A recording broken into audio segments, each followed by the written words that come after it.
Voilà pourquoi c'est un combat. Voilà pourquoi ça prend de l'énergie. Quelqu'un me dit gloire à Dieu. Nous sommes arrivés à la dernière session de cet enseignement ô combien vaste sur les fondations d'un excellent mariage. Mais qui était là les jours précédents? Levez la main. Waouh. Ceux qui n'étaient pas là. Ceux qui n'étaient pas là, rattrapez-vous vite avec le message en DVD ou en CD. Parce que votre destinée vous supplie de le faire. Ton foyer te supplie, ton mariage présent ou ton mariage futur te supplie de laisser les bonnes fondations être assises dans ta vie. Quelqu'un me dit amen. On a vu 6 mauvaises fondations, mauvaises motivations, mauvaises raisons de se marier. Et ces 6 mauvaises raisons font en sorte que Dieu n'est pas le bâtisseur. Parce que quand Dieu bâtit, il commence par la fondation.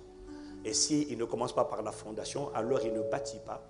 Parce qu'on a dit que Dieu n'est pas dans la rénovation, il est dans la construction. Dieu n'améliore pas les choses. Dieu casse ta manière de penser et il t'impose la métanoïa, la repentance. Ce n'est pas juste demander pardon, c'est ajuster ta manière de faire.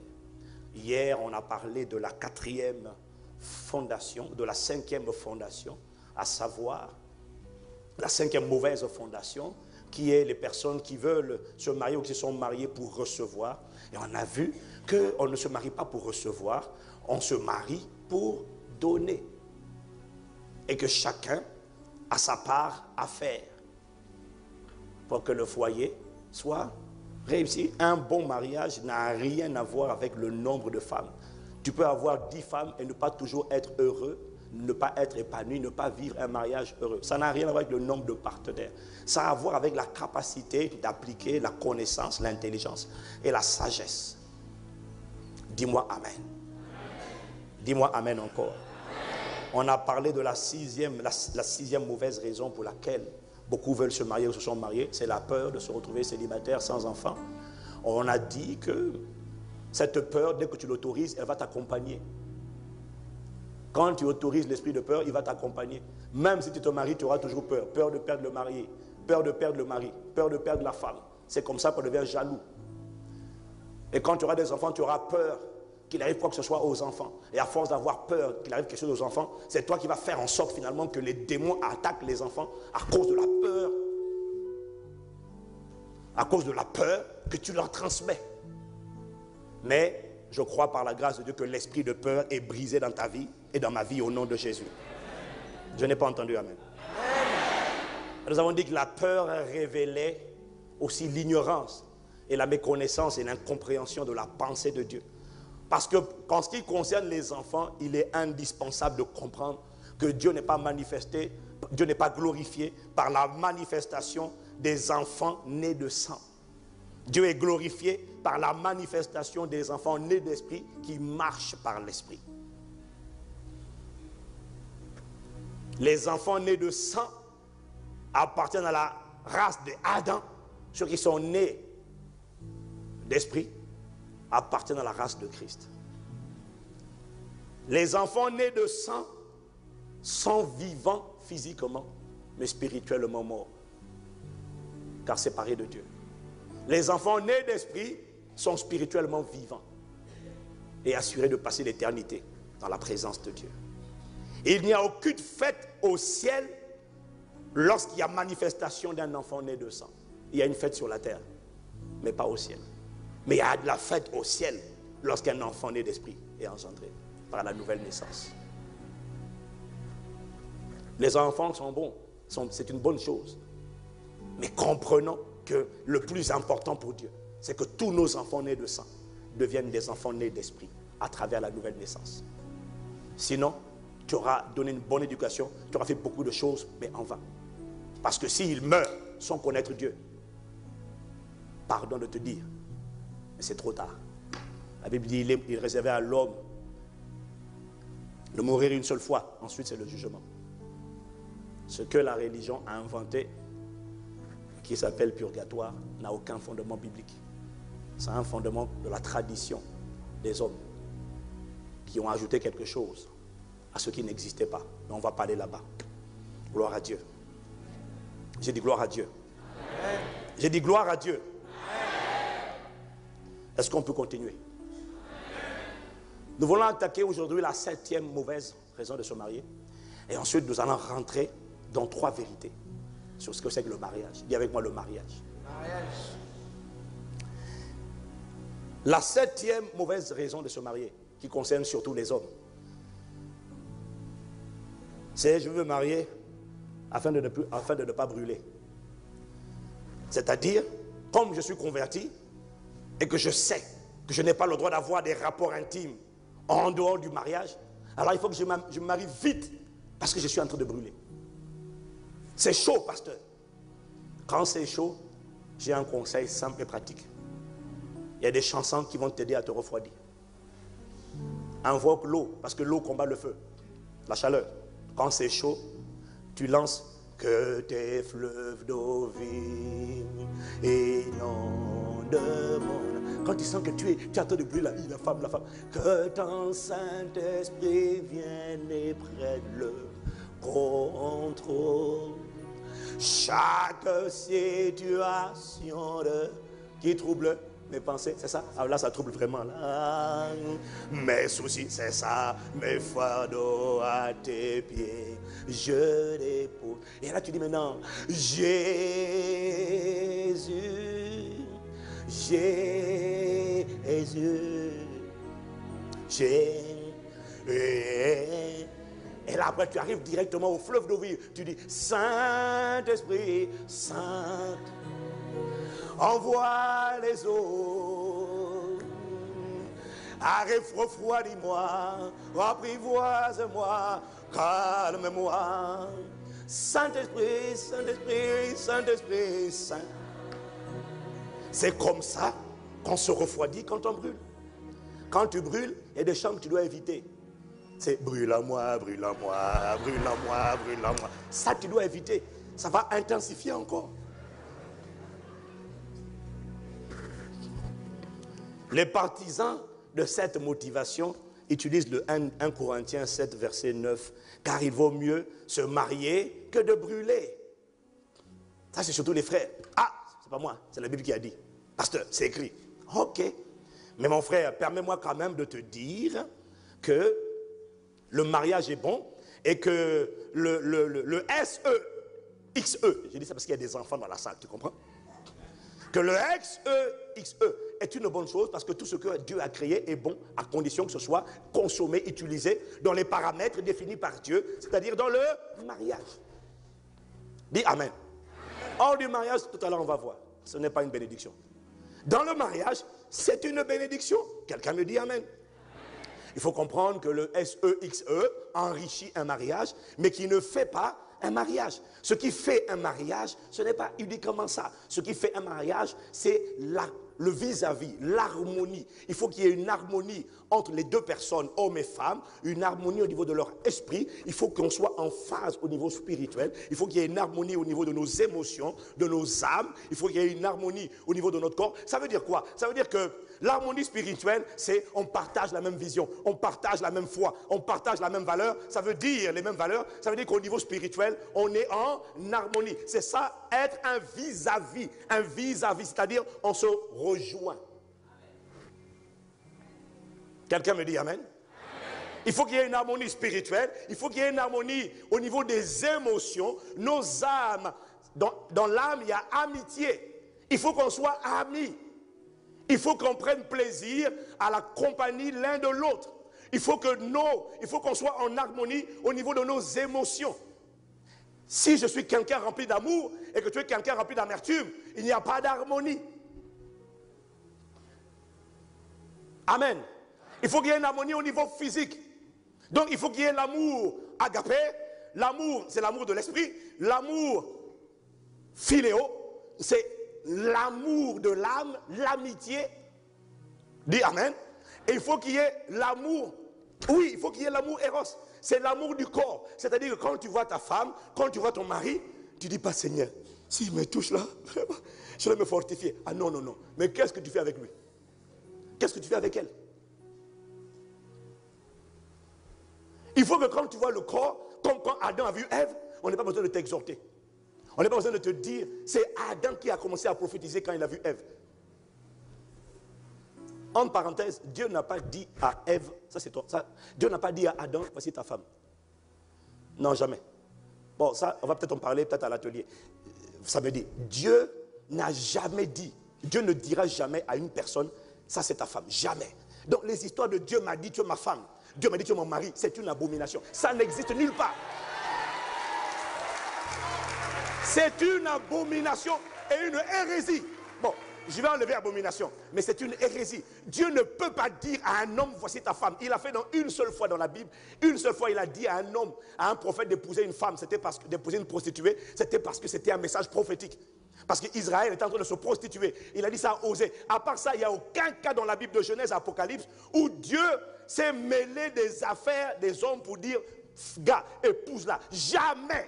Dieu n'a jamais. Il ne faut jamais dire, Dieu a dit c'est toi, Dieu a dit ça c'est ta femme, Dieu a dit ça c'est ton mari. Ça n'existe nulle part dans la Bible. Je suis qualifié pour t'enseigner, je sais de quoi je parle. Quand tu vas aller prendre Genèse,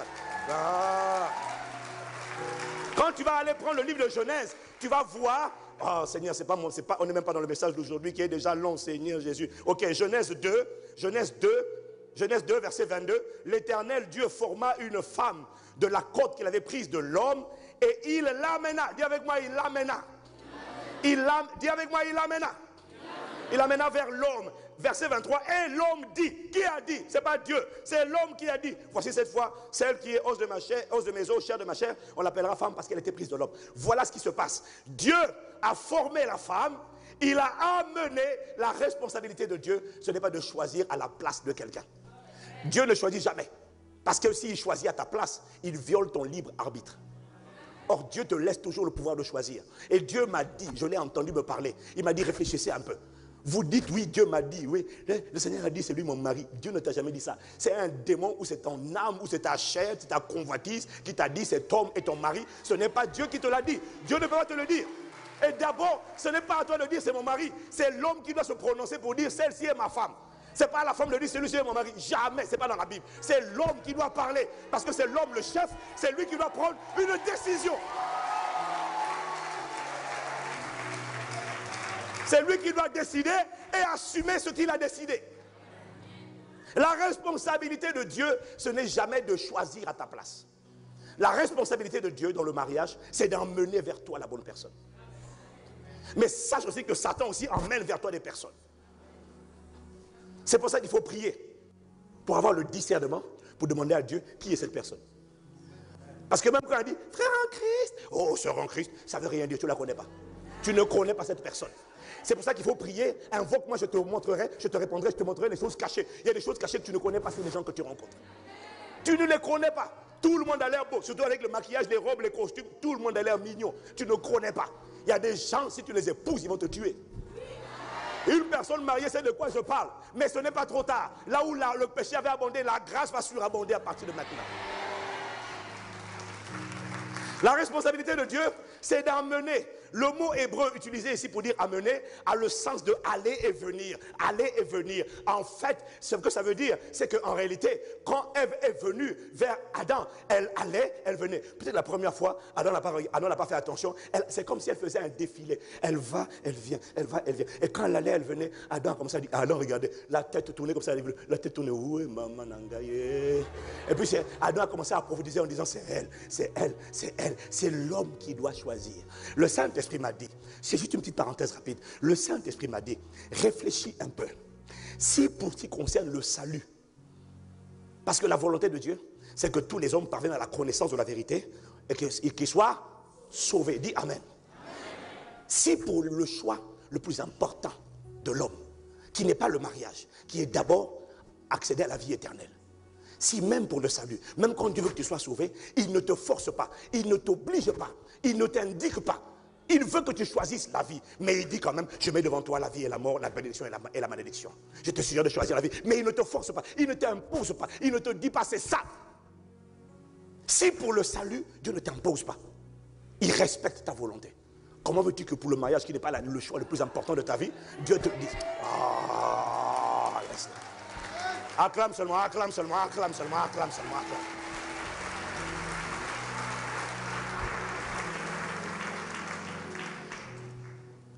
Pourquoi j'ai parlé de ça? Seigneur. Quelqu'un avait besoin d'entendre ça? Dis-moi amen. Un foyer, un mariage épanoui, c'est un couple qui vit l'harmonie à 4 niveaux. Au niveau spirituel, au niveau de l'âme, au niveau du corps. Ton âme, au niveau de l'âme, j'insiste, ça veut dire que ta femme et toi, vous prenez plaisir à parler l'un avec l'autre. Parce qu'il y a des gens qui se sont mariés, mais dès que la femme parle, ça l'ennuie. Ça veut dire que ce n'est pas ton ami. Vous n'êtes pas amis. Vous avez cassé, vous avez transgressé, vous êtes allé trop vite. Avant de vous marier, il faut d'abord devenir amis. Quelqu'un me dit amen. Parce que quand on n'est pas amis, on n'a rien à se dire.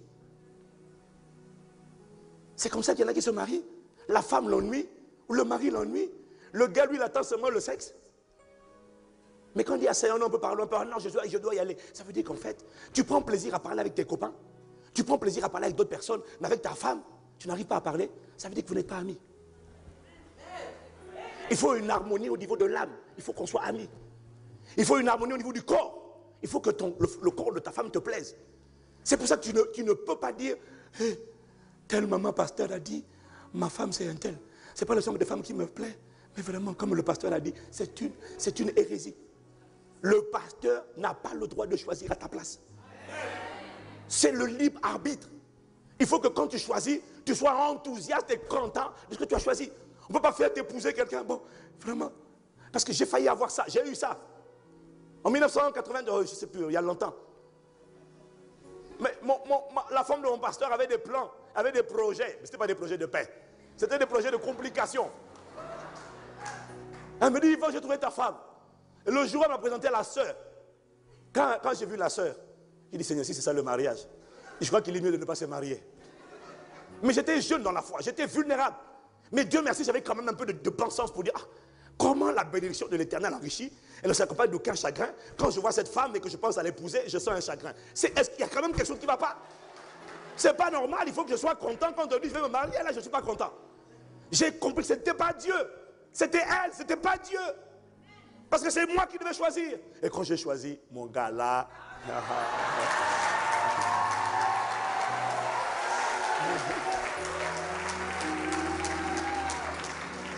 Le 4e niveau de complicité, c'est la complicité intime.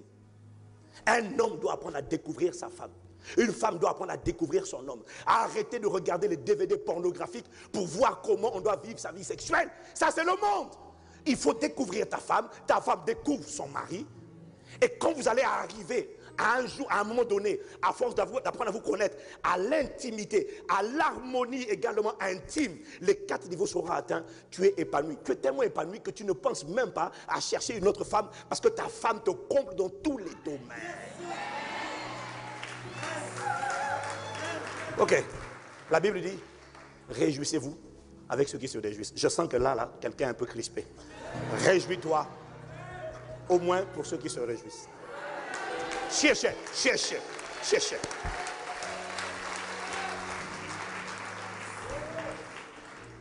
Est-ce qu'on peut enseigner? Quelqu'un me dit amen. Le sexe enrichit. Le sexe ne définit pas, mais il enrichit.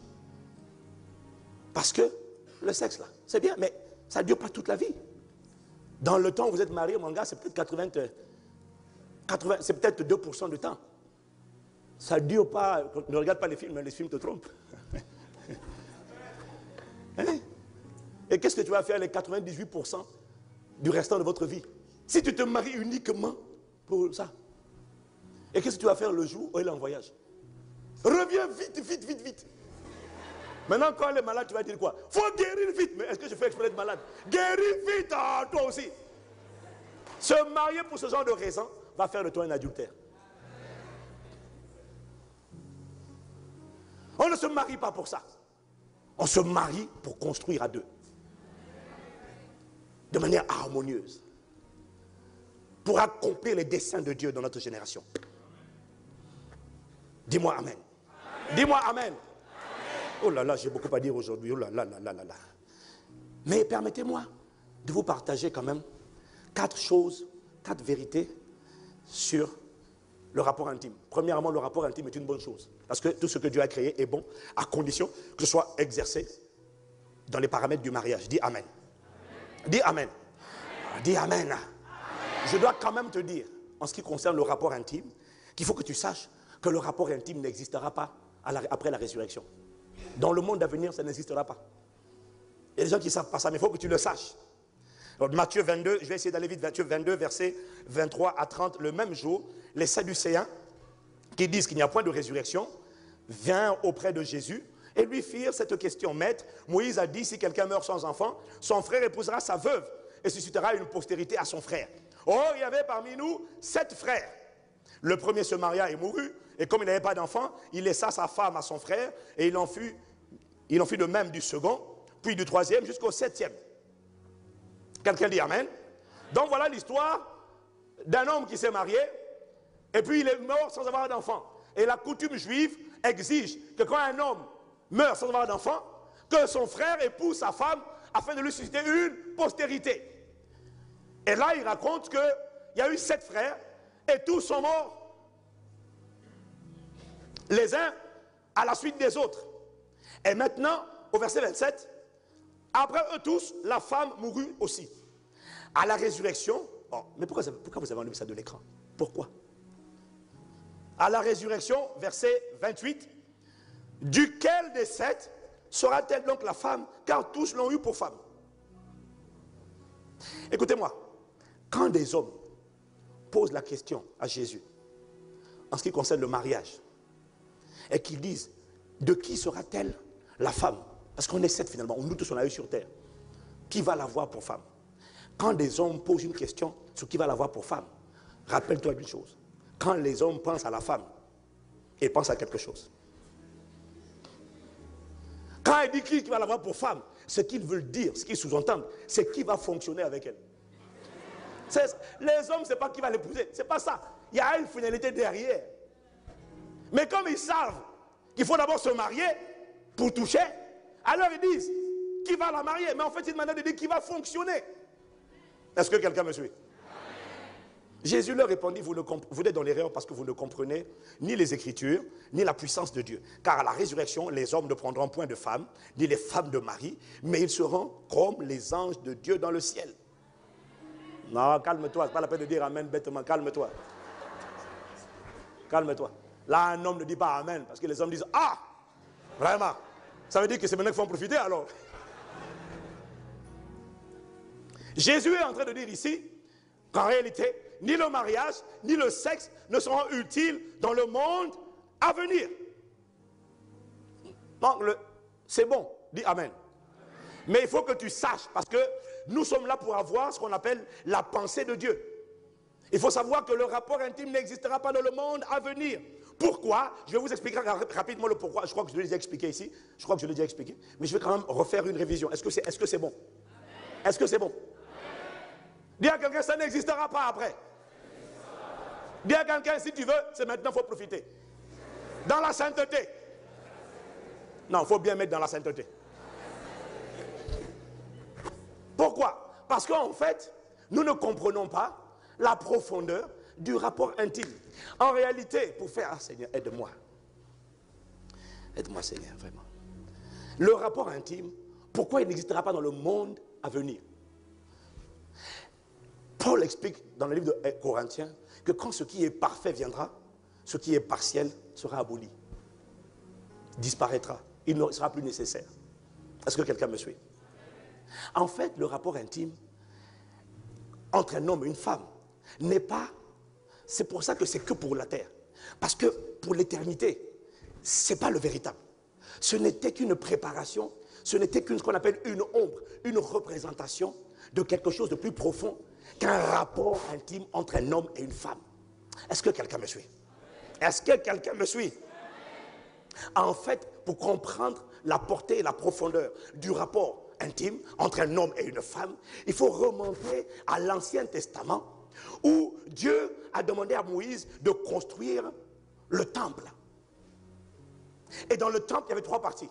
Il y avait le parvis extérieur, il y avait le lieu saint et il y avait le lieu très saint. Et c'est ce temple qui a été construit par Salomon, qui a été détruit qui a été détruit en 70 après Jésus-Christ. C'est dans ce temple qu'il y avait le parvis, le lieu saint et le lieu très saint. Le lieu saint était séparé du lieu très saint par un voile. Dis avec moi le voile. Et n'avait le droit de rentrer dans le saint des saints, le lieu très saint, où se trouvait la gloire de Dieu, n'avait le droit d'entrer dans le lieu très saint uniquement le sacrificateur, le souverain sacrificateur. Celui qui avait une alliance avec Dieu. Il n'avait pas celui qui rentrait dans le saint des saints et qui n'était pas le souverain sacrificateur parce qu'il n'avait pas d'alliance avec Dieu, était frappé raide mort. Pourquoi? C'était une profanation du temple de Dieu. Dis Amen. Dis Amen. Mais 1 Corinthiens chapitre 6 dans le Nouveau Testament nous révèle qu'en réalité Dieu n'a jamais voulu habiter dans un temple fait de main d'homme, parce que la pensée de Dieu de toute éternité c'était d'habiter en l'homme, faisant de l'homme désormais en réalité le temple du Saint-Esprit, donc le temple du Dieu vivant. Est-ce que quelqu'un me suit? Et quand Dieu a créé l'homme et la femme, il y a Dieu lui-même représente l'homme et il a créé, oh Seigneur, il a créé la femme avec un lieu saint et un lieu très saint. Et le lieu saint et le lieu très saint de la femme est séparé par un voile qu'on appelle hymen. Dans le temple de Jérusalem, dans l'Ancien Testament, quand le souverain sacrificateur entrait dans le Saint des Saints, il devait toujours apporter le sang pour faire l'expiation, pour sceller l'alliance. Parce que c'est par le sang qu'on scellait l'alliance. Quand Dieu a créé l'homme et la femme, il a créé le corps de la femme avec un parvis extérieur, c'est le corps, avec un lieu saint, et puis avec un lieu très saint. Le lieu très saint était séparé du lieu saint par un voile appelé hymen. Est-ce que quelqu'un me suit? Est-ce que quelqu'un me suit? Et dans la pensée de Dieu, ce voile de la femme ne peut être traversé que par celui qui a contracté une alliance avec elle. Et la première fois que le sacrificateur qui a contracté une alliance entre dans le sein des saints de cette femme, le voile est déchiré, le sang est versé, une alliance est contractée. Et là, le sacrificateur, appelé le mari, expérimente exactement l'extase. En fait, le rapport entre un homme et une femme est une représentation de l'adoration.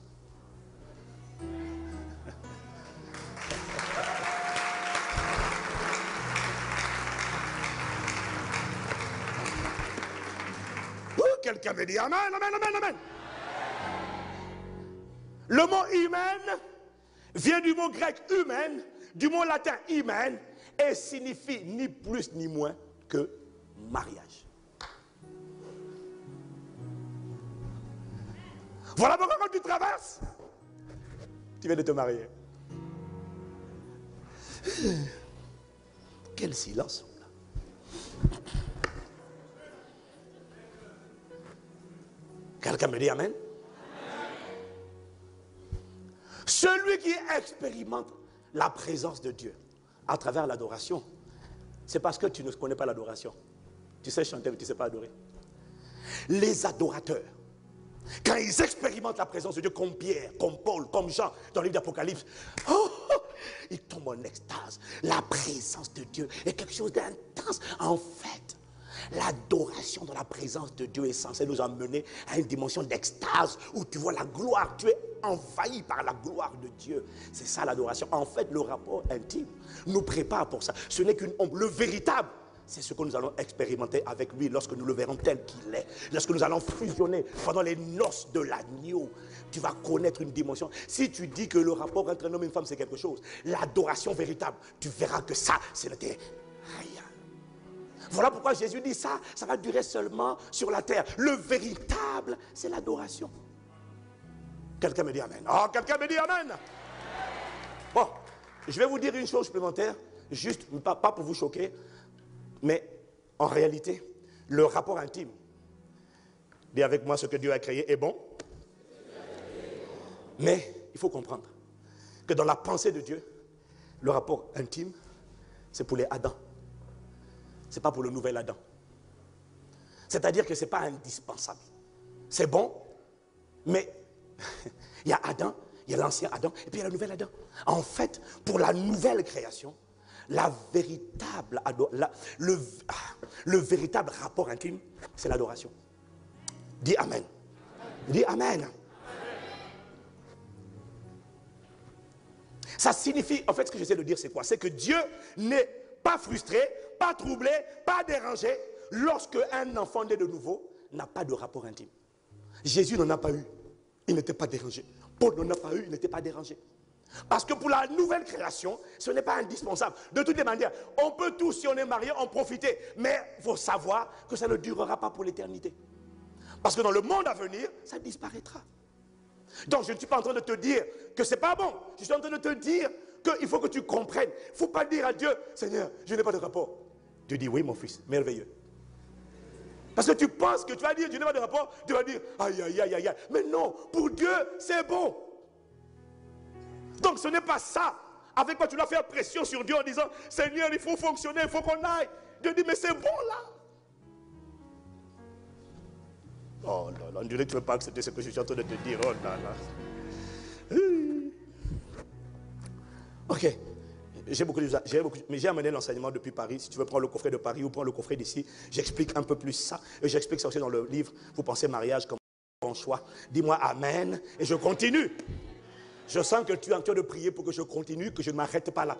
Mais ce que j'essaie de te dire, c'est que la chasteté aux yeux de Dieu n'est pas bizarre. Elle est bizarre pour le monde. Pour Dieu, elle n'est pas bizarre.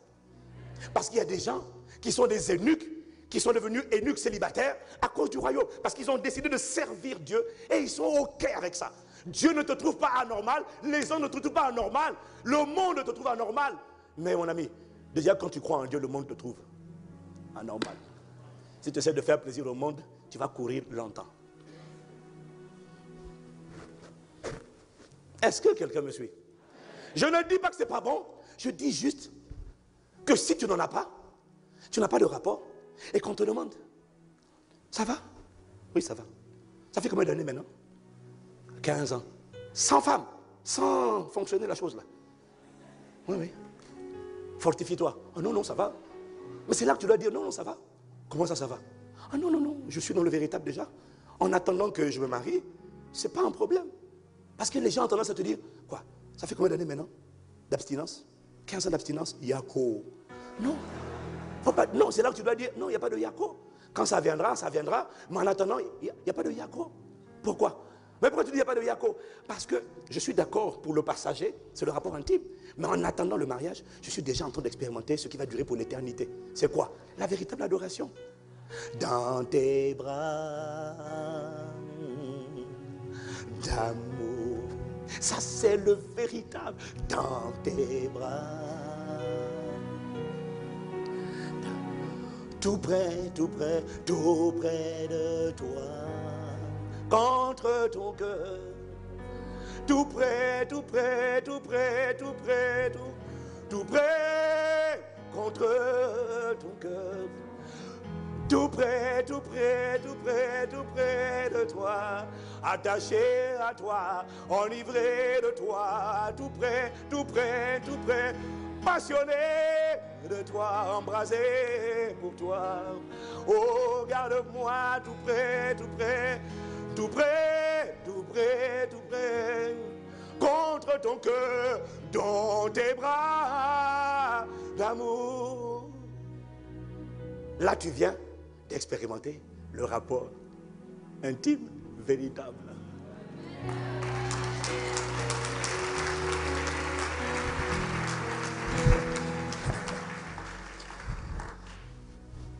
J'aime bien quand les gens résistent à la parole et disent, ah, dis à quelqu'un, deviens amoureux de Dieu. Regarde, quelqu'un qui a devient. Deviens amoureux de Dieu. Non, s'il te plaît, tourne avec quelqu'un d'autre parce que lui là, je sens qu'il n'a pas envie. Tourne avec quelqu'un d'autre. Non, dis à quelqu'un d'autre, deviens amoureux de lui. Waouh. Ah, la sagade. Ok, je vois que tu n'aimes pas ça. Je propose qu'on passe à autre chose. Maintenant, je vais aborder avec toi 3 vérités. Il y en a plusieurs, il y en a d'autres, mais je vais aborder 3 vérités. Je crois que c'est 3 indispensables. 3 vérités qu'il faut comprendre sur le mariage. Dis avec moi le mariage. Oh, je n'ai pas entendu. Je sens que ce que ton voisin vient d'entendre vient brusquement de le désarçonner, de le dire oh là là là là là là. Mais dis avec moi le mariage. Voilà. Le mariage vient du mot grec gaméo, G-A-M-E-O. Le mariage signifie fusion. Le mariage est une alliance entre 2 personnes de sexe opposé. Le mariage est le lien le plus intime qui existe sur la terre entre 2 êtres humains de sexe opposé. Et il est plus fort que le lien qui existe entre un parent et un enfant. Puisqu'il est dit que l'homme quittera son père et sa mère et s'attachera à sa femme et les 2 deviendront une seule. Non, je n'ai pas entendu. Il faut que tu m'aides à parler, sinon je vais raccourcir mon temps de parole. Je n'ai pas entendu. Une seule.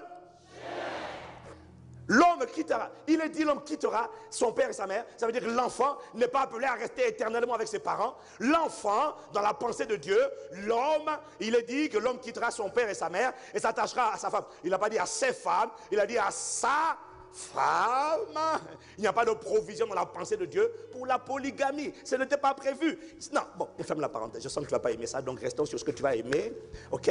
L'homme quittera son père et sa mère, s'attachera à sa femme, et les 2 deviendront une seule chair. Voilà pourquoi c'est le lien le plus fort qui existe sur la terre, et plus profond que la relation parent-enfant. Parce que lorsqu'on arrive à la relation homme et femme, une seule chair, dans la pensée de Dieu, il n'est pas prévu dans la pensée de Dieu au commencement que lorsqu'on devient une seule chair, on arrive à se défaire de une seule chair. Dans la pensée de Dieu, quand on devient une seule chair, c'est une seule chair, une bonne fois pour toutes, jusqu'à ce que la mort nous sépare. Le mariage, gaméo, veut dire fusion. C'est le mot qu'on utilise pour décrire la manière, le procédé de fabrication du diamant, des pierres précieuses. Au départ, c'est du carbone. Le carbone subit une transformation pendant longtemps. Aujourd'hui, ça se fait rapidement parce que ça se fait maintenant en laboratoire. Le carbone est transformé. Au début, c'était de carbone avec d'autres ingrédients. Mais à force d'être transformé, de connaître une collision, une fusion avec d'autres éléments, on finit par produire le diamant. Et quand on a obtenu le diamant, on ne peut plus, même en cassant le diamant, repartir aux éléments initiaux ou précédents. Est-ce que quelqu'un me suit? Lorsque ça a été scellé, dans la pensée de Dieu, c'est scellé. Une seule chair. Dis-moi amen. Le mariage est béni lorsque les 2 conjoints s'engagent réciproquement.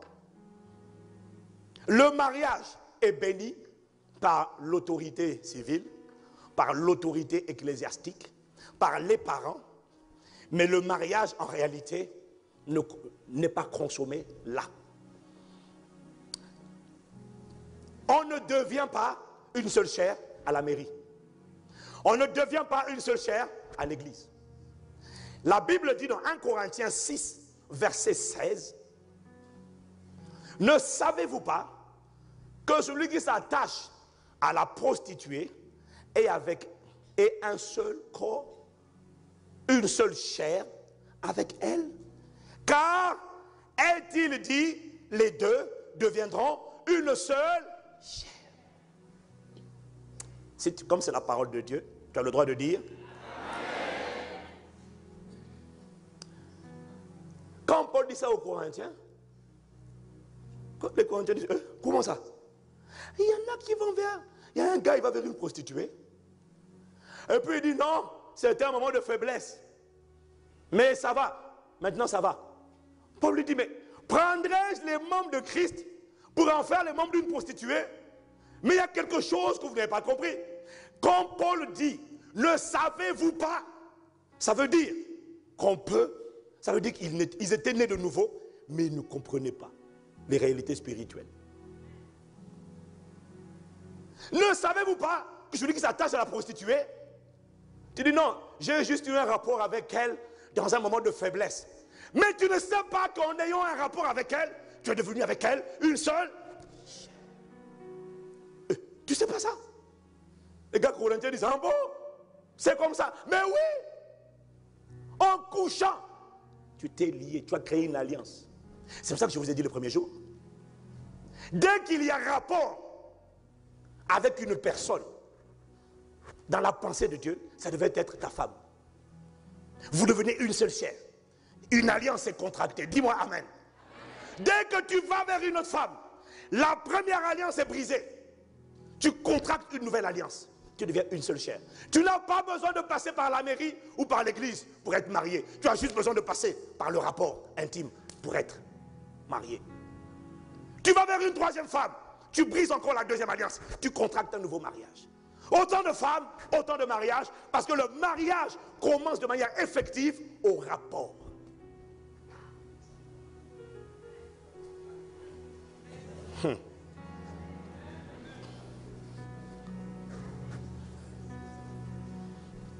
Et lorsqu'il est fait hors du rapport, du cadre du mariage, c'est une profanation du temple du Saint-Esprit. Et c'est là qu'on parle d'impudicité, de fornication ou d'adultère. Le péché, le seul péché où l'homme pêche contre son propre corps. Alléluia. J'aime ce silence. Ouh, alléluia. Autant de partenaires, autant de mariages. Oui, mais, non mais, moi j'ai rien fait là, je vais aller à la mairie, tu es marié. Et il y a un mystère, un principe spirituel qui est dangereux, qui est connu. Dis avec moi un principe. Vous savez que les principes de la Bible sont connus même par les mystiques. Vous savez ça, non? Vous savez ça? Les gens qui sont dans le monde mystique connaissent les principes de la Bible. La table du Seigneur. Chaque chose que Dieu a créée, Satan a créé une contrefaçon. Dieu a créé la table, la Sainte Seine. Satan a créé la table des démons. La manière par laquelle on peut rentrer en communion avec des démons en mangeant à des autels. Nous, on peut rentrer en communion avec Dieu, recevoir la vie de Dieu en mangeant le corps et le sang de Christ. Il y a un mystère. Il y a un principe spirituel redoutable, ignoré par la plupart des fornicateurs et des adultères, mais connu par les maîtres mystiques. Un principe par lequel on peut atteindre, on peut vider un homme. On peut. Est-ce que vous savez que chacun de nous a une espèce d'étoile? Chacun de nous a une destinée. Dis Amen.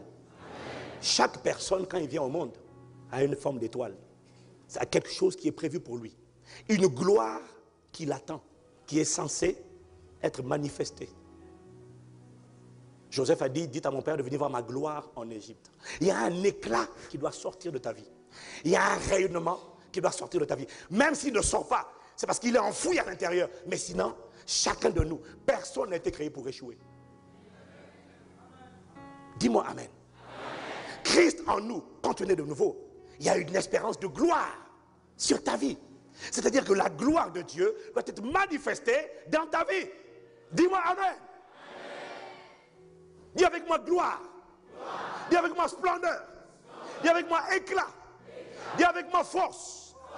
est-ce que tu sais qu'il y a un principe par lequel on peut récupérer la gloire, l'éclat d'une personne en allant coucher avec une femme avec laquelle il a couché? Viens, Proverbe, viens. Proverbe 5, versets 3 à 10. Car les lèvres, il parle de la femme étrangère. Dis avec moi, la femme étrangère. La femme étrangère dans la Bible, là, ce n'est pas la prostituée. La femme étrangère, c'est la femme étrangère. C'est-à-dire que ce n'est pas la tienne. Ce n'est pas ta femme. C'est une femme étrangère. Ne la réduis pas à la prostituée. Ça serait commettre une grave erreur. Car les lèvres de l'étrangère distillent le miel et son palais est plus doux que l'huile. Mais à la fin, elle est amère comme l'absinthe, aiguë comme un glaive à deux tranchants. Ses pieds descendent vers la mort, c'est pas atteindre le séjour des morts. Afin de ne pas considérer le chemin de la vie, elle est errante dans ses voies, elle ne sait où elle va. Et maintenant, mes fils, écoutez-moi, dis-le sage, et ne vous écartez pas des paroles de ma bouche. Éloigne-toi du chemin qui conduit chez elle et ne t'approche pas de la porte de sa maison. Un autre texte dit, fuyez l'impudicité. Ne t'approche pas.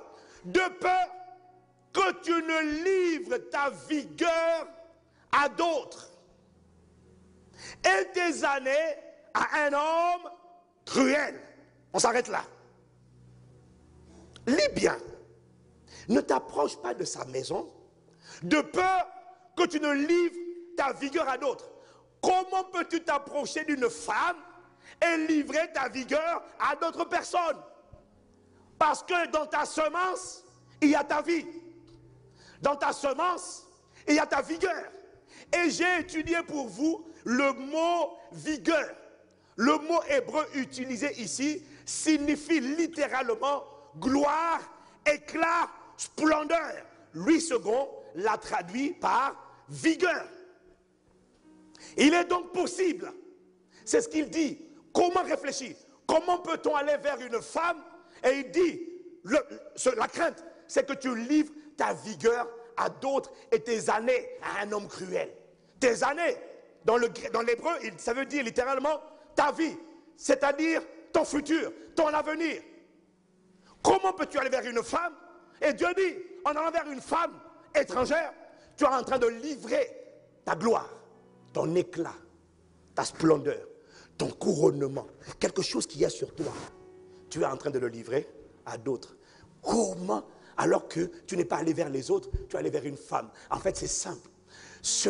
Quand tu as livré ta semence, tu as livré ta gloire, tu as livré ton éclat, tu as livré ta vigueur, tu as livré ta splendeur. L'homme qui passe maintenant derrière toi, il va coucher vers la même femme. Il récupère ton éclat, ta splendeur, ta gloire. Il prend tout. Et, laisse-moi te dire une chose. Les gens dans ce pays, on connaît ça. C'est pourquoi ils font tout pour aller vers les femmes de leurs opposants, vers les femmes de leurs collaborateurs.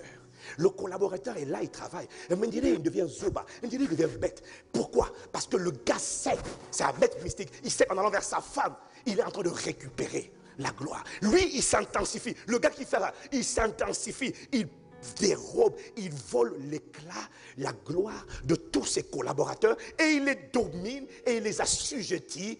Comment? En allant coucher vers les femmes avec lesquelles il a couché.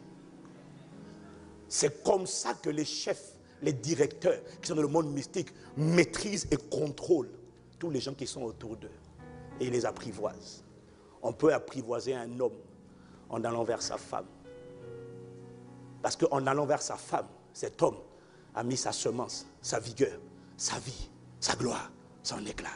Celui qui passe après cette femme, qui va avec la même femme, récupère.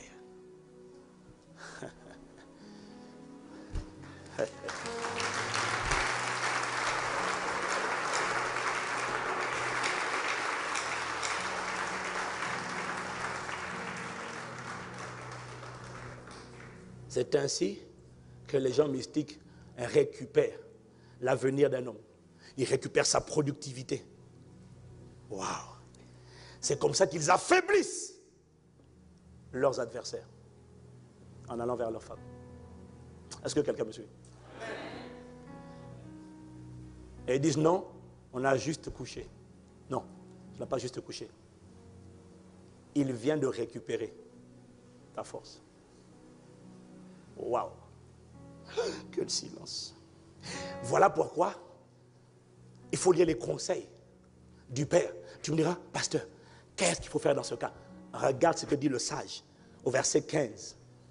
Au verset 15. Il dit, écoute le conseil, hein, bois, c'est un langage, c'est un langage imagé.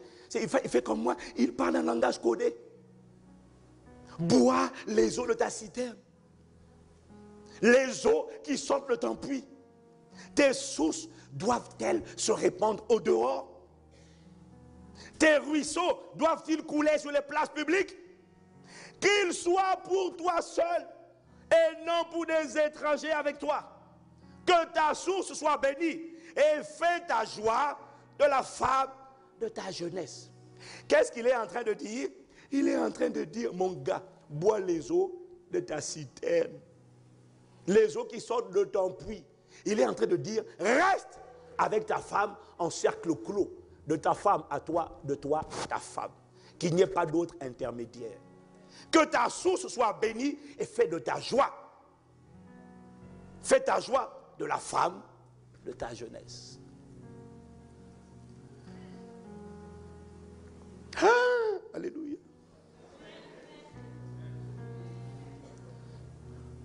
Est-ce que quelqu'un me suit? C'est comme ça que tu vends ta destinée. Tu vends ton éclat. Tu vends ce que Dieu avait déposé en toi. Mon frère, la prochaine fois, on va aller mettre ta semence quelque part. Souviens-toi de cette parole.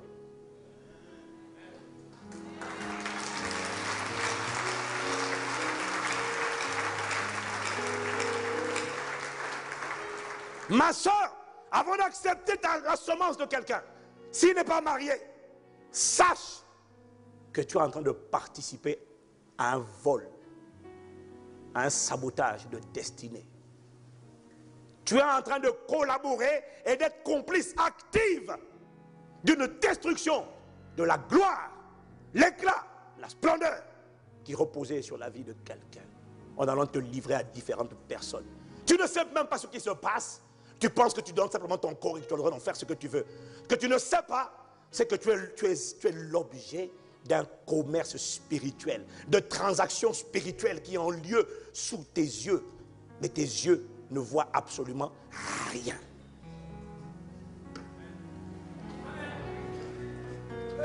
À partir d'aujourd'hui, nous allons prier tout à l'heure. Par la repentance, on peut fermer les portes. On peut demander pardon à Dieu et dire à Dieu, à partir d'aujourd'hui, plus jamais. Parce que si après cette parole, tu continues, la parole te jugera. Que ça ne t'arrive pas. Au nom de Jésus. Ouh, j'aime la vérité. Dis donc. Ok, je ne demande pas de dire amen, fais seulement. Non, fais encore. Je t'aurais proposé de l'eau. Mais comme tu es assis, je suis debout, alors tu ne mérites pas de l'eau. Quelqu'un me dit amen. Est-ce que, ça c'était juste le point 1, il y en a 3. Est-ce qu'on peut avancer un peu? Vérité numéro 2. Ah, ok. Bon. À cause du temps qui passe, je crois que je vais passer vite sur la vérité numéro 2. Je ne vais pas la développer. Que je développe? Non, ça va être délicat à cause du temps. Vérité numéro 2, le mariage est bon. Dis avec moi, le mariage est bon. Mais la vérité numéro 2, le but c'était juste, mais je ne vais pas le développer. Le but c'était juste de vous montrer que le mariage est bon, mais que le mariage entre un homme et une femme n'est pas le parfait non plus de Dieu. C'est pour ça que le mariage est bon, mais le mariage n'est pas mieux. Et quand tu n'acceptes pas ça, tu ne comprends pas certains passages de la Bible où on va directement aller à 1 Corinthiens 7 au verset 37. à 38, juste verset 37 à 38 à cause du temps. Quant à celui qui tient ferme, verset 37, quant à celui qui tient ferme dans son cœur, son contrainte et avec l'exercice de sa propre volonté, et qui a décidé en lui-même de garder le célibat, il fait bien. Voilà, quand on ne comprend pas ça, on ne comprend pas ce genre de passage-là. Paul dit au verset 38, ainsi celui qui se marie fait bien, mais celui qui ne se marie pas fait mieux. Si tu ne comprends pas ce que je vais dire, tu ne vas pas comprendre pourquoi il dit ça. Dis avec moi, le mariage est bon. Non, dis avec moi, le mariage est bon. Mais il faut juste accepter, admettre la pensée de Dieu qui dit que le mariage n'est pas forcément, n'est pas mieux. Mais dès lors que c'est bon, c'est bon. Il faut se marier. Mais Paul, lui, a choisi de ne pas se marier pour servir le royaume, pour servir Christ. Pourquoi? Parce que Paul a compris que le mariage n'était pas le parfait entre l'homme et la femme. Et qu'en fait, le parfait, ce n'est pas le rapport, ce n'est pas le mariage entre un homme et une femme. Parce qu'on a vu tout à l'heure, dans Matthieu 22, verset 30, on a lu tout à l'heure, Jésus dit qu'à la résurrection, les hommes ne prendront point de femme, ni les femmes de mari. Est-ce que tu te rappelles de ça? Donc, on a vu qu'à la résurrection, le mariage va arrêter. Pourquoi? Parce que la résurrection, ce qui sera parfait, sera manifesté. En fait, Paul dit ça, et c'est ce qu'il explique dans Éphésiens 5. Éphésiens 5, au verset 28 à 32. Éphésiens 5, verset 28 à 32. En fait, Paul explique que le fait d'être une seule chair, là encore c'est bon, mais ce n'est qu'une représentation de quelque chose qui est beaucoup plus profond. Il explique dans Éphésiens 5, verset 28 à 32. De même, les maris doivent aimer leurs femmes comme leur propre corps. Celui qui aime sa femme, s'aime lui-même. Jamais personne, en effet, n'a haï sa propre chair, mais il la nourrit, en prend soin, comme Christ le fait pour l'Église, parce que nous sommes membres de son corps. C'est pourquoi l'homme quittera son père et sa mère pour s'attacher à sa femme, et les deux deviendront une seule. Et maintenant au verset 32, il dit quelque chose, il dit, ce mystère, ce secret est grand. De quel secret parles-tu? Du mariage entre un homme et la femme? Non, je dis cela par rapport à Christ et l'Église. En fait, pour faire rapide, le fait d'être une seule chair n'est pas le véritable. Ce n'est qu'une représentation, ce n'est qu'une préparation à quelque chose de plus grand, qui est le fait de devenir un seul esprit. En fait, le mariage entre un homme et une femme est une représentation de la fusion du mariage entre Christ et l'Église. Où les deux deviennent un, où Dieu prend l'homme tel qu'il était et il l'élève à sa dimension, à la position la plus élevée de l'univers, assis avec lui, en lui. Et en fait, la pensée de Dieu, il a tellement aimé l'homme qu'il a toujours voulu fusionner avec l'homme et lui conférer sa divinité dans l'humanité. Les deux deviennent un seul et même esprit. Nous, aujourd'hui sur la terre, nous ne comprenons pas encore ce mystère. Voilà pourquoi Jean dit dans 1 Jean 3 au verset 2, il dit quelque chose de très profond. Il dit, bien aimé, vous savez quoi? Nous sommes déjà enfants de Dieu. Mais en fait, vous savez, ce que nous sommes n'a pas encore été manifesté. Mais lorsque nous le verrons, nous serons exactement tel qu'il est, tel il est, tel nous sommes. En fait, le mariage entre un homme et une femme annonce à la fin des temps le mariage, la fusion entre Dieu et l'être humain. Les deux devenant un seul et même esprit.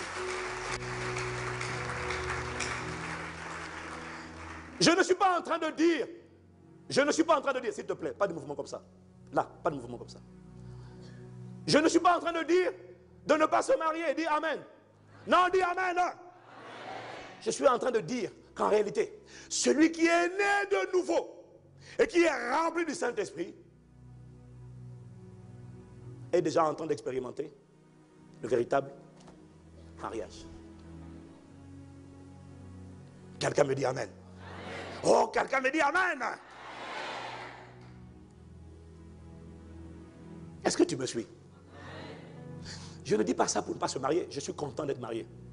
Mais je sais que le mariage avec mon épouse n'est qu'une ombre du mariage à venir lorsque les noces de la Dieu seront consommées en Christ et moi. Et ça, c'est le parfait. Et si tu es dans le parfait, tu peux être à la fois dans le parfait et dans le passager. C'est ce que nous expérimentons sur la terre. Dis Amen. Dis Amen. Mais celui qui est dans le parfait peut aussi très bien dire, le passager n'est pas important parce que j'opère dans le parfait. Je ne dis pas ça pour ne pas se marier. Je dis ça juste pour que quand on te dit, oh Mawa, pitié pour toi, hein, tu n'es pas marié. Tu dois avoir la perspective de Dieu et ne pas offenser le Saint-Esprit. Quand tu dis tu n'es pas marié, tu dis en fait, je ne suis pas encore dans le passager. Mais par la grâce de Dieu, je suis déjà dans le permanent, dans ce qui durera pour l'éternité. Mais quand la volonté de Dieu sera manifestée, j'accepte le passager parce que c'est bon.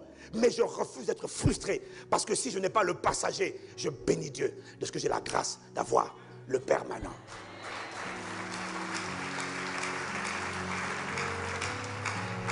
Je suis surpris de ce que tu n'acclames pas la parole de Dieu. Je suis surpris.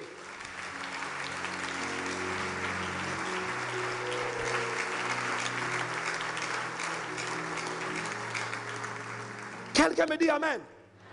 Ce genre de message, de révélation, ne vient pas pour dissuader, il vient pour décomplexer. Dis-moi Amen. Il vient pour libérer de la pensée du monde.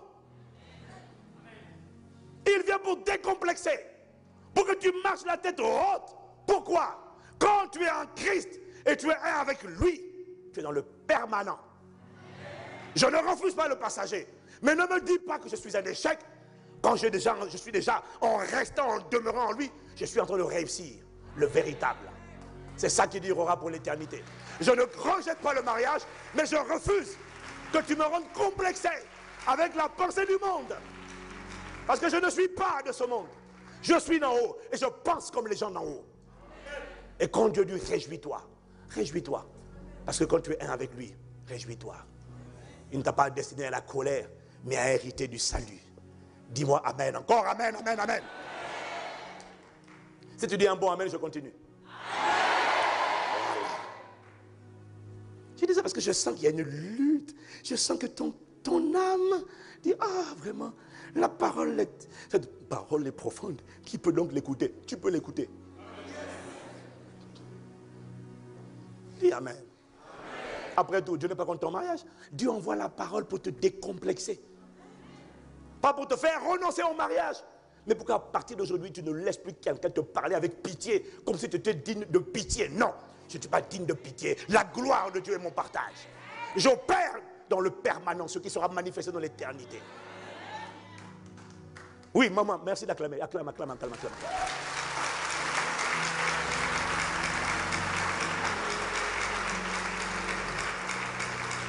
Vérité numéro 3, et on finit avec celle-là. Oh mon Dieu. Seigneur, explique-nous la vérité numéro 3, je t'en supplie. Le mariage est la première institution divine. La première institution que Dieu a créée. C'est une institution qui doit être honorée, respectée, protégée, préservée, bec et ongle, on doit défendre l'institution. Dis avec moi, institution. N'importe quelle institution, comprends bien, est plus importante que les personnes qui la caractérisent. L'armée est une institution. La primature est une institution. La présidence de la République est une institution. L'institution est toujours plus importante que les personnes qui exercent dans l'institution. Celui qui occupe la fonction de président de la République, dès lors qu'il appartient à la présidence de la République est une... Donc, celui qui devient président de la République entre dans le fauteuil, dans le moule de ce qu'on appelle l'institution. Il ne s'appartient plus, il appartient désormais à une institution. Et dès lors qu'on rentre dans une institution, on est obligé de respecter les exigences, les caractéristiques de cette institution. Quand on devient chef de l'État, François Hollande nous a fait ça en France. Au début, il a voulu nous blaguer. Il se baladait en scooter. Et puis il se baladait en voiture, petite voiture écolo. Il se baladait en scooter. Ça, c'est quand il était candidat à l'élection présidentielle. Même quand tu aimes te balader en scooter, tu ne veux pas que les gens te dérangent à gauche et à droite. Tu mets ton casque tranquillement et tu prends ta mobilette. C'est bon. Mais quand tu deviens président de la République, monsieur le président, quand tu prends la casquette de président, tu rentres dans une institution. Tu ne fais plus ce que tu veux. C'est l'institution qui te dit ce que tu dois faire. Si tu étais habitué à te balader en scooter, dès que tu deviens chef de l'État aux États-Unis, dès le jour de l'élection, dès qu'on dit désormais déclaré président de la République telle personne, à l'instant, immédiatement, tu as les services secrets qui se déploient à gauche, qui se déploient à droite. Ils viennent. Avant l'élection, tu avais peut-être 2 gardes du corps ou 3 gardes du corps. Dès que tu es élu chef de l'État, immédiatement, un protocole est activé. Les services secrets sont disposés. Les gens viennent autour et disent maintenant, vous ne pouvez plus. Même si le gars dit, excusez-moi, est-ce que je peux prendre ma vélo? On dit, monsieur le président, on ne vous laisse pas passer. Vous n'avez plus le droit de faire ce que vous voulez parce que maintenant, nous, on est là pour garantir la sécurité de l'institution. Vous êtes le président, vous n'avez plus le droit de faire comme vous voulez. Pourquoi? Même si vous ne voulez pas, les services secrets sont avec vous partout. Vous ne pouvez pas. S'il dit, je n'en veux pas, je me balade seul dans la rue, les services secrets disent, monsieur le président, on ne bouge pas, on vous accompagne.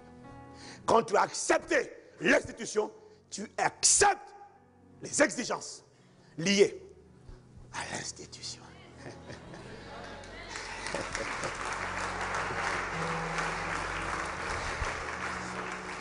Est-ce que quelqu'un me suit? Si l'institution, président de la République, exige que le président de la République doit être un homme marié et monogame, quand tu étais célibataire, avant le jour de ton investiture, tu es obligé de te marier. Pourquoi? Il n'y a pas d'investiture tant qu'il n'y a pas une femme.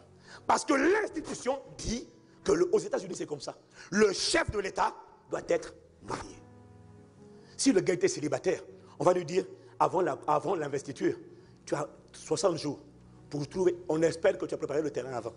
Tu as 60 jours pour passer devant le maire, pour passer devant le pasteur, pour être désormais reconnu comme étant officiellement marié. Sans quoi, il n'y a pas d'investiture. Pourquoi? Tu dois respecter l'institution. Si l'institution exige que tu dois avoir une seule femme et qu'avant l'élection, tu avais plusieurs femmes, avant l'investiture officielle, dès que tu es président de la République, tu dois te débarrasser de toutes et ne garder qu'une seule. Pourquoi? L'institution commande sur ta propre volonté. Quand tu rentres dans une institution, tu ne t'appartiens plus. Dis-moi Amen. Avant de devenir président de la République, tu avais le droit, tu pouvais t'amuser à avoir des maîtresses à gauche et à droite. Tu pouvais mener la vie que tu voulais. Mais lorsque tu deviens président de la République, je ne parle pas de nos pays d'Afrique où on n'a aucun sens du respect des institutions. Je n'ai pas dit au Congo. Non. Moi, je n'ai pas dit au Congo. Je dis de nos pays. Nos pays n'ont aucun respect pour les institutions. Mais Dieu merci, il y a des pays comme les États-Unis, comme certains pays occidentaux, où il y a le respect des institutions. Avant, tu pouvais faire tes 400 coups. Mais quand tu deviens président de la République, il y a eu ça il y a quelque temps aux États-Unis. Le directeur de la CIA a dû démissionner. Parce que la CIA est une institution qui est réputée dans le monde. Vous savez pourquoi il a dû démissionner? Parce qu'il a eu une affaire adultère. Oh, mais on dirait, si c'est nous là où on ne respecte aucune institution en Afrique, on dit mais c'est ma vie privée. Non.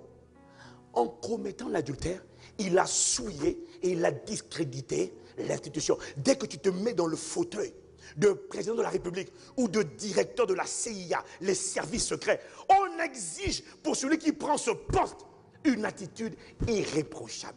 Avant d'être directeur de la CIA, tu avais le droit d'avoir ta vie. Mais quand tu deviens directeur de la CIA ou président de la République, on ne veut plus entendre parler d'adultère. Parce que l'adultère ne fait pas du mal à ta femme ou à ton mari. Ça fait du mal à l'institution que tu incarnes.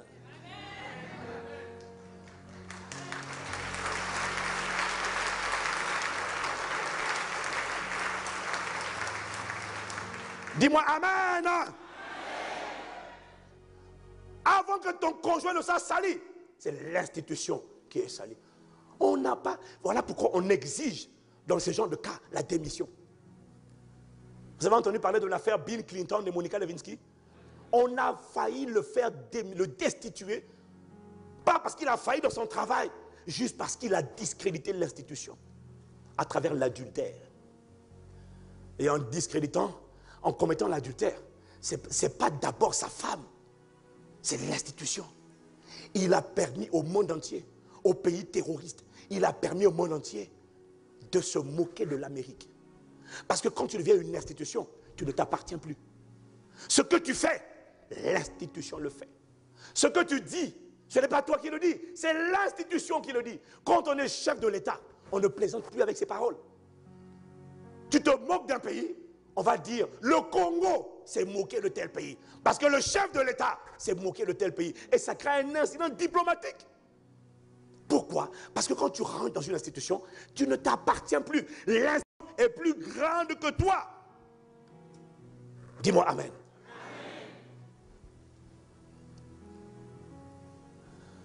Est-ce que quelqu'un me suit? Et lorsque tu as des problèmes, lorsque le chef de l'État a des problèmes de couple, comme beaucoup de couples ont des problèmes, lorsque le chef de l'État ne s'entend pas avec sa femme, au cours d'un défilé, au cours d'une cérémonie officielle, même si nous les citoyens, on a nos challenges, on a nos luttes dans nos foyers, mais quand on voit le chef de l'État et sa femme à la télévision, ils doivent toujours tous les deux paraître complices. Ils doivent donner l'impression qu'ils s'aiment. Ils doivent donner l'impression qu'ils sont ensemble vraiment et qu'ils vivent le paradis sur la terre. Ils doivent pas nous donner l'impression qu'ils ont des problèmes. On ne veut pas voir qu'ils ont des problèmes. Parce que l'institution représente une espérance pour tout le peuple. Nous, on peut avoir des problèmes, mais vous, s'il vous plaît, si vous avez des problèmes, cachez-les. On ne veut pas être au courant. Mais devant nous, donnez-nous un témoignage. Parce que, pas à cause de vous, c'est à cause de l'institution. Parce que si le couple présidentiel commence à commettre l'adultère, commence à faire des 400 coups, et les gens le savent, ça salit, ça rabaisse, ça discrédite. Et c'est une honte pour l'institution et pour les personnes qui se sont battues pour que cette institution voie le jour.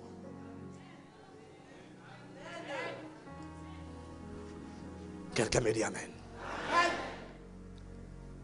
Et lorsque la personne du président de la République meurt, ou s'arrête, ou ne peut plus exercer ses fonctions, même quand la personne part, l'institution doit être préservée et maintenue.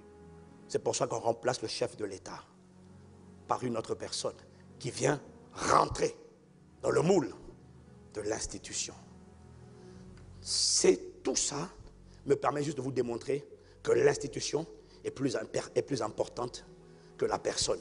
Dis-moi Amen. Et la bonne nouvelle, c'est que le mariage est la première institution que Dieu a établie. Amen. Et en tant qu'institution, Hébreux chapitre 13, j'ai bientôt fini, verset 4. Voilà ce que dit l'auteur de l'épître aux Hébreux. Que le mariage, lis bien ça, lis bien, que le mariage soit honoré de tous. Et le lit conjugal épargné par la souillure. Ceux qui se livrent à l'immoralité sexuelle et à l'adultère, Dieu les jugera. Dis-moi Amen. Qu'est-ce qu'il dit ici? Que le mariage soit honoré de tous. Et le lit conjugal épargné par la souillure.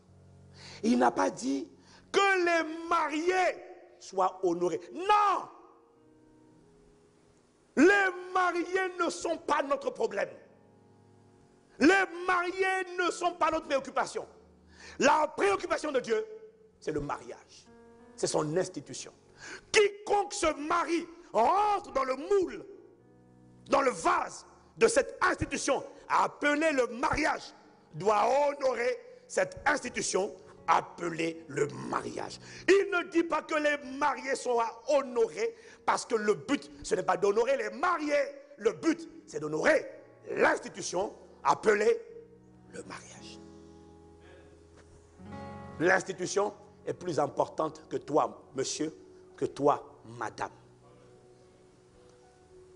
Pourquoi est-ce que lorsque mon mari ne fait pas sa part, je dois faire la mienne? Il ne sait pas m'aimer, il ne sait pas manifester l'affection, il ne sait pas m'écouter. Pourquoi moi je dois faire ma part? Parce que tu appartiens à une institution et que l'instituteur de cette institution exige que tu honores l'institution. Tu ne le fais pas pour ton mari. Tu ne le fais pas pour ta femme. Tu le fais par égard et par respect pour cette institution. Elle est plus grande que toi. L'institution n'a rien à voir avec toi. Elle est plus importante que toi. Elle est plus importante que ton mari. Elle est plus importante que ta femme. L'institution doit être honorée. Dis-moi amen.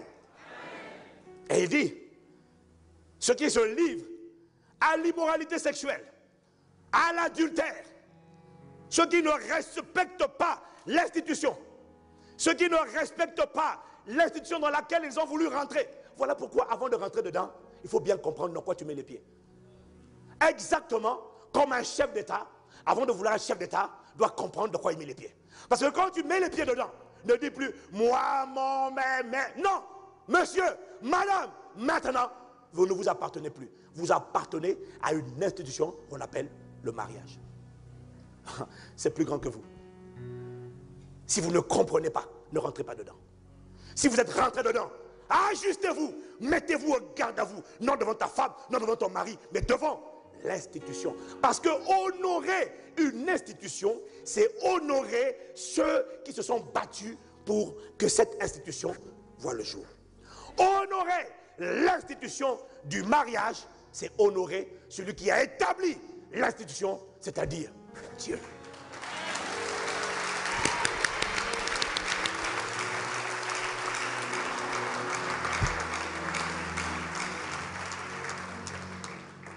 Celui qui souille le mariage, celui qui dénature, qui dégrade le mariage, ne déshonore pas son conjoint d'abord. Non, le conjoint ne compte pas. Celui qui souille le mariage, qui dégrade le mariage, ne déshonore pas son conjoint, mais déshonore l'institution.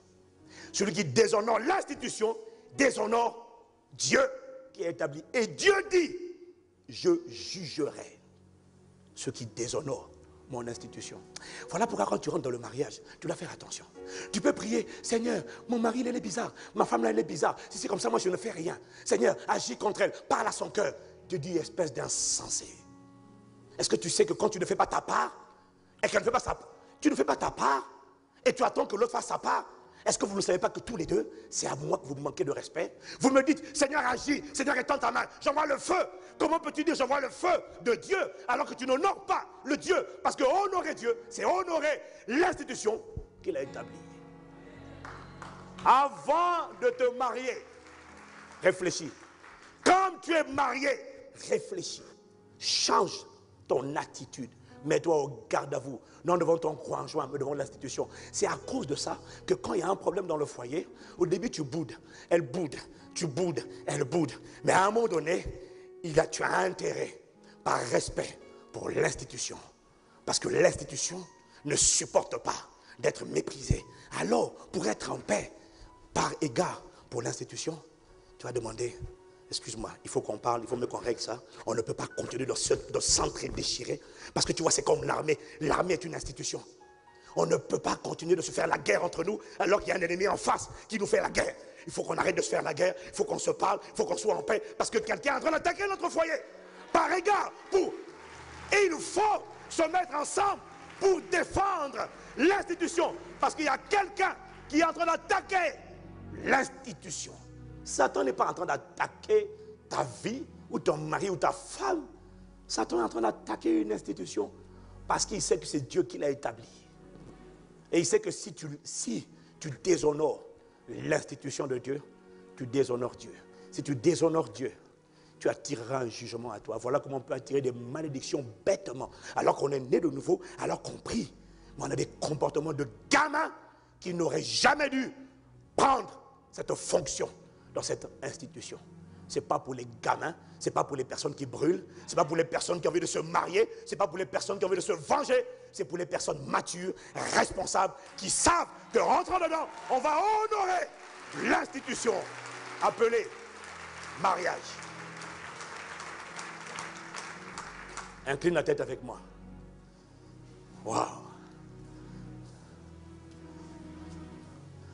Mandele kalarabosa. Mandele debo.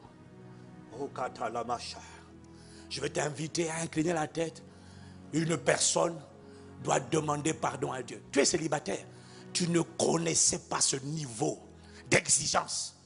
Tu pensais qu'il fallait se dépêcher dedans vite, vite, vite, vite, vite. Est-ce que tu sais de quoi tu mets les pieds? Tu es marié et tu es en train de te comporter comme une femme, un enfant gâteux, gâté, capricieux. Tu ne réalises pas que tu es en train de souiller mon institution. Ce n'est pas à ton mari que tu portes préjudice. Ce n'est pas à ta femme que tu fais du mal. C'est mon institution que tu es en train de discréditer et de salir. Et à cause de toi, mon institution est en train de devenir la risée, l'objet de moquerie de la part des gens du monde. Pourquoi? Parce que mon institution n'est pas honorée. Que le mariage et non les mariés soient honorés de tous. Et le lit conjugal, exemple de toute souillure. Car Dieu jugera les impudiques et les adultères. Il les jugera. Pourquoi? Pas parce qu'ils ont trahi leur femme, pas parce qu'ils ont trahi leur mari, mais parce qu'ils ont déshonoré une institution que le Créateur, la première qu'il a établie sur la terre.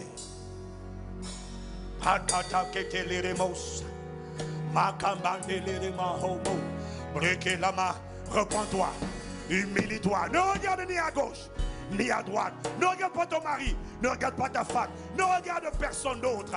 Regarde à ton cœur.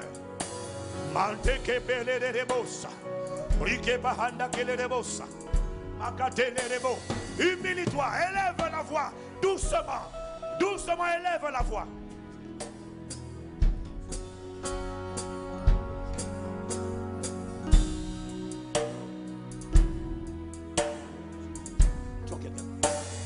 Élève la voix, élève la voix.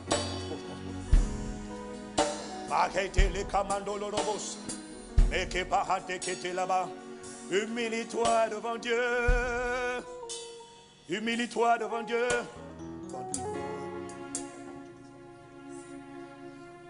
Conduis-moi, conduis-moi et je suivrai. Conduis-moi et j'irai. Tu m'appelles, je te répondrai. Conduis-moi et j'irai. Conduis-moi, conduis-moi et je suivrai. Conduis-moi, conduis-moi et j'irai. Tu m'appelles, je te répondrai. Conduis-moi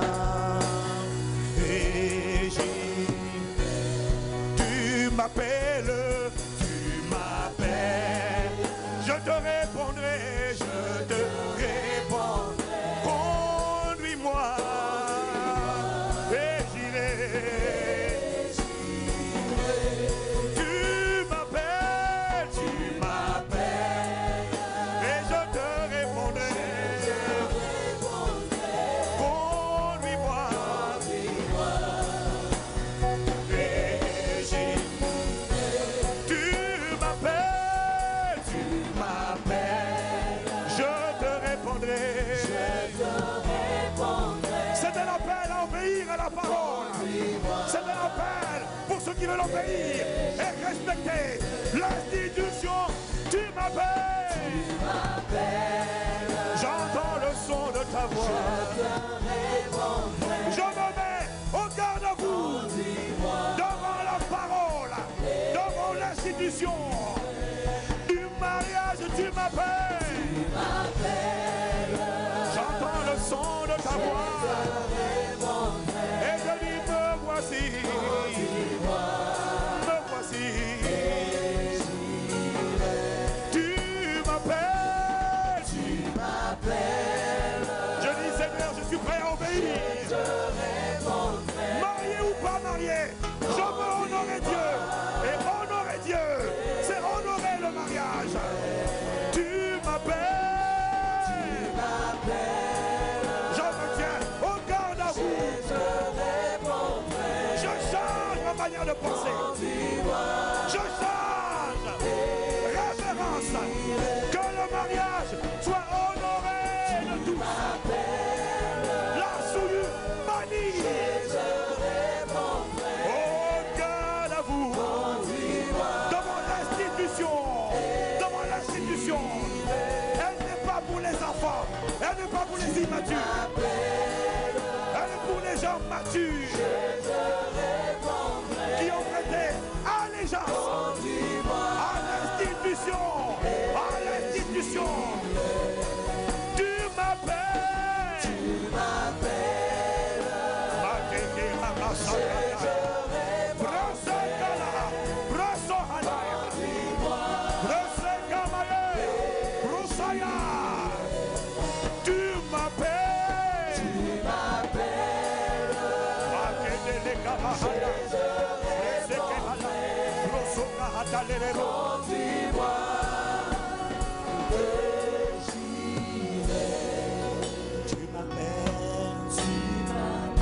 Le Seigneur m'a dit de te dire, chaque fois que tu critiques un mariage, pour que le couple s'entrenégire, ce n'est pas le couple que tu attaques, c'est une attaque contre une institution. Chaque fois que tu es une occasion de chute pour un mariage, c'est contre une institution que tu es en train de t'en prendre. Tu ne t'en prends pas à cet homme, tu ne t'en prends pas à cette femme. Tu es en train d'attaquer une institution. Et en attaquant une institution, tu es en train d'attaquer l'instituteur de l'institution qui a déclaré que le mariage soit honoré, protégé, maintenu, préservé, défendu. Contre les attaques de l'ennemi, il faut défendre le mariage. Contre les assauts du diable, il faut défendre l'institution. Il ne s'agit pas de défendre le couple, il s'agit de défendre une institution. Repends-toi pour toutes les fois où tu as attaqué une institution. Parce que tu peux prier, mais quand tu as attaqué Dieu, Jésus a dit, il te sera difficile de rejammer contre les aiguillants. Il te sera difficile de cogner, de frapper les épines. Tu ne peux pas prévaloir contre Dieu. Tu pries, mais tu attaques Dieu en attaquant le mariage. Tu pries, mais en étant toi-même une occasion de chute, de trouble pour ton propre foyer. Tu es en train d'attaquer non pas ta femme, non pas ton mari. Tu es en train d'attaquer Dieu. Humilie-toi et choisis de te mettre au garde à vous devant l'institution. Tu ne le fais pas pour ta femme, tu ne le fais pas pour ton mari, tu le fais pour l'instituteur de l'institution. Et tu m'appelles, je te répondrai. Je demande à toute personne qui le peut de se tenir debout. Tu m'appelles. Tous ceux qui le peuvent, tenez-vous debout.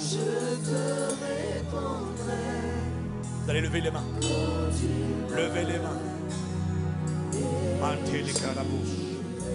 Père, ces mains levées sont un signe d'abandon, une manière de nous abandonner à toi et de demander grâce Pardon. Pardon pour notre ignorance. Pardon pour notre folie. Tu as dit dans ta parole, la folie est attachée au cœur de l'enfant. Pendant longtemps, je croyais que tu parlais de mes enfants biologiques. Pendant longtemps, je pensais que tu parlais de ma femme ou de mon mari. Mais je réalise que la folie était attachée à mon cœur.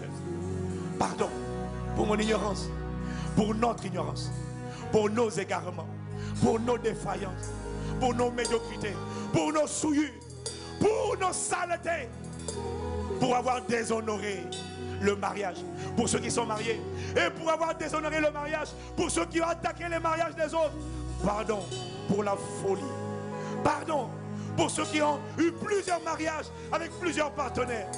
Pardon pour la folie, pour avoir livré notre vigueur, livré la gloire, la splendeur, livré ma destinée à d'autres, à des hommes cruels.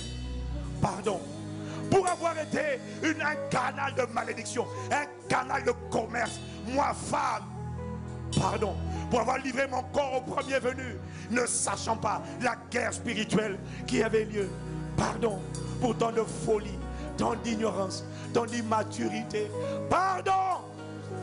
Tu as dit dans ta parole, si nous confessons nos péchés, tu es fidèle et juste pour nous pardonner et pour nous purifier de toute iniquité. Purifie-nous, pardonne-nous. Laisse le sang de Jésus nous laver maintenant. Lève bien les mains.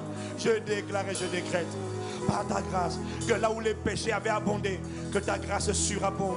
Cette fois le juste tombe. Maintenant, aujourd'hui, tu relèves mon frère.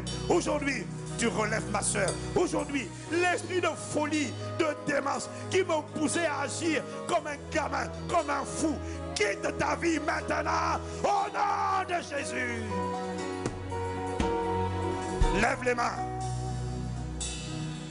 En levant les mains, tu dis à Dieu, j'accepte d'entendre le son de ta voix qui m'appelle à honorer l'institution, à respecter l'institution. Je déclare et je décrète maintenant sur ta vie de célibataire, décomplexement.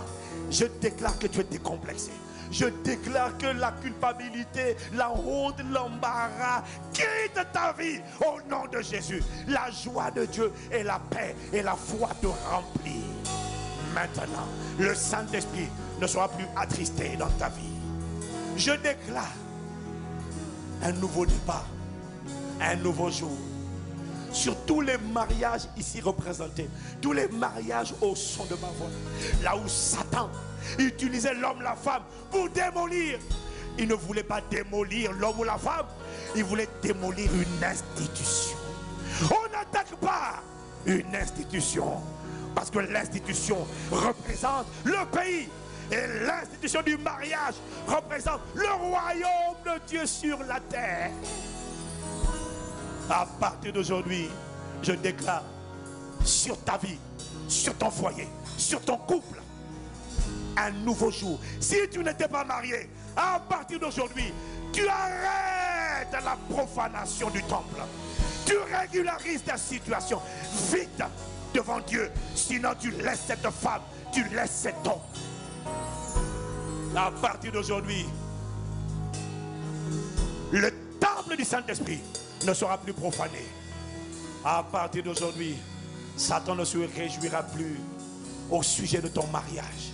Parce que Dieu déclare un nouveau jour, un nouveau vent, une nouvelle grâce, une nouvelle capacité, un nouvel élan, une nouvelle ferveur, une nouvelle révérence, une nouvelle force, une nouvelle puissance, une nouvelle onction, un nouveau feu sur ta vie, sur ton mariage, sur ta famille, sur ton foyer, dans le nom de Jésus. À partir d'aujourd'hui, je libère cette parole. Elle court, elle agit avec rapidité. Elle ne reviendra pas à moi sans avoir exécuté le mandat divin pour lequel elle a été envoyée. Car les cieux et la terre passeront, mais ces paroles ne passeront pas. Elles sont esprit et vie. Je déclare et je décrète que Satan a échoué lamentablement sur ta vie de célibataire, sur ta vie maritale, sur ton foyer, sur ton mariage.